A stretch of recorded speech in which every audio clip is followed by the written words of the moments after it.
in the August 11th special primary to replace the late Lindsey Graham. Danny Ford II suing the state Republican Party and the state election commission after he was not certified as a candidate for the primary to replace the late Lindsey Graham on the ballot. He is one of 3 candidates who filed and were not certified this week. Ford also made a failed bid for ag commissioner back in June. Online documents showing that Judge Daniel Coble has issued a temporary restraining order saying Ford cannot be left off the ballot until this matter is resolved. There's a hearing set for 9:30 Monday morning at the Richland County Courthouse. Right now, here are the 9 people who have been certified to take part in the race. Early voting for the primary starts next week, August 5th through the 7th. So a decision in that lawsuit will have to come quick. If you voted in the Republican primary in June or didn't vote at all, you're eligible to take part in this special election.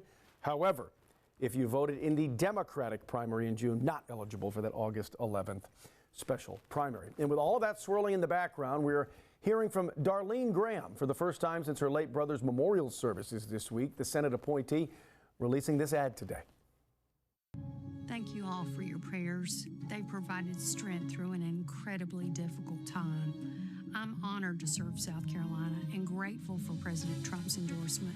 And I'll work hard. Darlene Graham had put all campaign activities on hold for much of this week out of respect for her late brother's services. And former governor, now Senate candidate Mark Sanford back on the campaign trail today. Sanford making his way through the PD, talking with voters during a meet and greet in Florence today.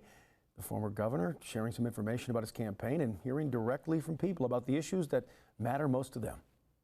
I think our country's future is at stake. I mean, I think we're at a real tipping point as it relates to national finances, but it has a real world impact here in the PD and across South Carolina, and that is there's an affordability crisis. People are struggling to make it. That's what I was talking to him about. Now, Sanford also talking with voters in Hartsville today. The stops are part of his Mama, I Can't Afford a New Truck statewide tour. Glenda Parker also seeking the Republican nomination for U.S. Senate. She was a late entry, filing just before the deadline on Tuesday.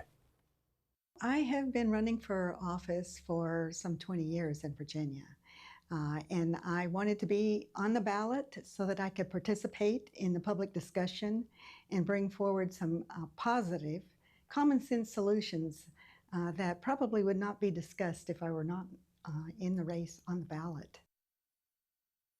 And the latest poll out today from Emerson showing Ralph Norman on top, Darlene Graham a close second, followed by Russell Fry, Mark Sanford, and Mark Lynch. Governor Sanford moving up a few slots since a poll earlier this week that had him further back in the pack. And here's the debate schedule ahead of the primary vote this Monday.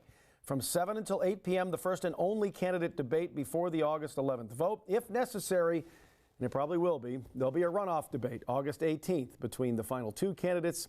That will be at the Newberry Opera House.